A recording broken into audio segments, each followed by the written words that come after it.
tadi malam sih sempat saya mendengar. Bisa saya ulang pertanyaan kemarin? Boleh. Rangkuman dari saya kemarin saya nggak sempat naik sih, tapi saya dapat ada yang dibahas tentang tentang kisah Nabi Muhammad yang Sihir. yang disebut kena sihir itu. Nah, jadi kaitannya dengan sihir itu kan Mas Mahes tempat bilang sihir itu lebih condong dia bentuknya bersifat apa? Ilmiah. Sains. Ya, suatu sains. Berarti bisa kita bilang suatu sihir itu adalah misal ada satu benda yang digunakan untuk menyihir. Jadi di benda itu ada suatu bahan, istilahnya bahan rahasia seorang penyihir itu maksudnya. Ya. Artinya kan ada keilmuannya dan menggunakan benda-benda. Nah, itu kan berarti bisa dipelajari. Oh ya. Berarti bisa sesuai pemahaman saya ya. Bita'allumin wa mubasyarati sababin. Itu sihir. Jangan dulu kesantet. Makanya saya kalau orang santet, emang santet itu apa sih? Ternyata katanya ngirim apa? Orang transfer disebut santet. Oh, berarti apa namanya gak jauh beda dengan cara-cara orang sini. Memang ada istilah suatu benda dibungkus dan dilepas, dan setelah diinjak oleh korban atau sasaran bisa langsung pingsan dia kalau injak suatu benda itu. Itu kategori sihir bisa itu. Nah, jadi bahkan kalau di kitab itu benar-benar dipisahkan, ada istighdamul jan. Jadi makanya ngomong tuh yang enak itu ngebahas suatu persoalan itu dengan ta'rif, dengan definisi. Karena di Al-Quran ada kata-kata sihir, ada kata sahir, ada kata sihru. Di hadis ada kata saharo. Maka kita harus sepakat apa sih sihir itu. Kalau tanpa ta'rif itu dia mabok, nanti orang transfer disebut nyihir. Tapi yang jelas adalah sihir perkara sains, perkara-perkara ilmiah. Jadi kalau santet itu berarti hal yang baru ya.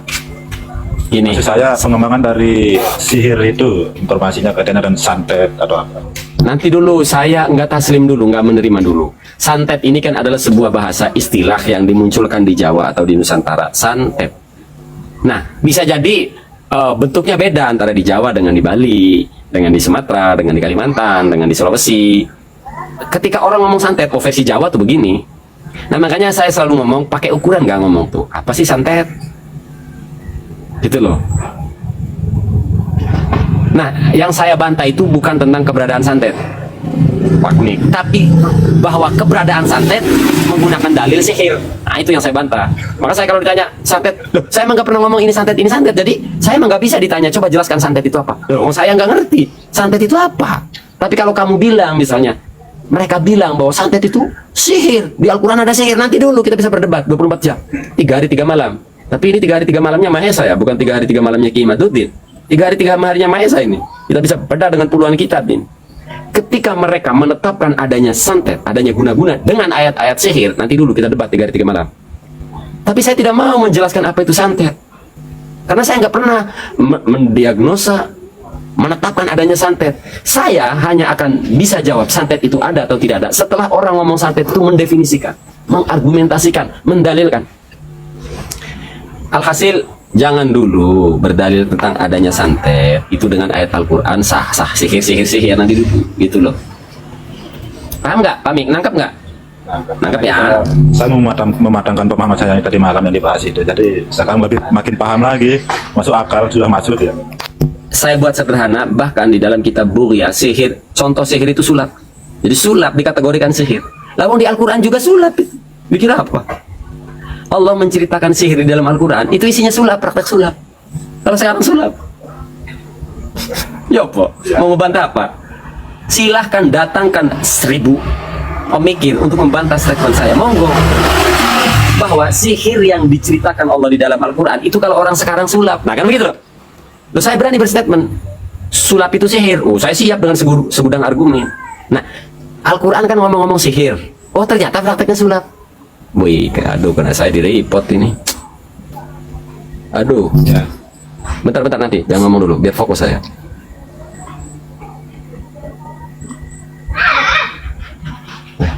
Banyak yang report, live kita, gitu. Silakan kalau ada yang mau membantah atas statement saya. Ketika Allah menceritakan tentang sihir, di zamannya Nabi Musa dan Fir'aun itu lagi bicara sulap. Kalau sekarang disebut sulap itu. Kan itu beda itu kan konotasinya apa ya? Substansinya. Ketika orang berbicara santet, dalilnya ayat Al-Quran. Loh, saya berbicara sulap itu sihir, dalilnya Al-Quran juga saya. Itu kan beda. Nah sekarang prakteknya antara santet dengan sulap kan beda jauh. Kok bisa sandarannya dengan sama-sama dalil di Al-Quran tentang sihir? Nah itulah yang perlu didiskusikan panjang kali lebar. Jadi makanya saya berani katakan secara bahasa Arab si Marcel itu penyihir. Jadi Kobuser itu mantan penyihir. Berani saya katakan. Itu ilmiah. Jadi kalau sihir mereka artikan sebagai santet, maka pesulap merah tukang santet.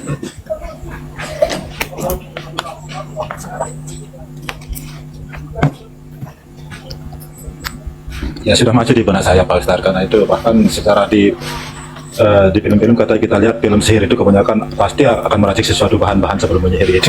Ya, ya. Secara bodohnya pikirnya secara bodoh lah gitu. Apalagi kita pikir secara jenius itu kalau kita buka suatu bikisan sihir kita disarankan pakai kaos sima atau masker gitu. Takutnya itu ada bahan-bahan yang kimia atau apa gitu. Ya masuk akal menurut saya sih. Ya, cuman itu sih pemahaman saya. Ya, emang betul. Udah jelas ya. Sangat jelas. Makanya gini, saya ada satu lagi. Makanya ketika Faizar si perukiah halu tukang bohong itu ketika menjelaskan arti sihir, itu bagian kasya'wadati dia lencatkan. Nah, disinilah ketidakjujurannya seorang akademis yang katanya alumni Gontor, alumni Mesir. Ketika Faizar menjelaskan sulap, itu sihir, itu sya'wada, sulap dilencat. Karena dia punya teman tukang sulap, takut kesinggung. Akhirnya kan tendensi pembahasannya. Loh kalau saya lagi ngebahas suatu kitab, babat habis. Mau itu bapak saya, mau itu ibu saya, mau itu saudara saya yang melakukan, saya babat habis. Bahwa ini sihir gitu. Seandainya saya katakan, loh saya banyak kawan tukang sulap, kayak pesulap hitam. Tapi apa boleh buat? Ketika saya menjelaskan sihir, maka saya sampaikan apa adanya. Secara bahasa, pesulap ya penyihir. Secara bahasa Arab, pesulap sekarang itu disebut sahir. Limbad sahir. Pesulap merah sahir.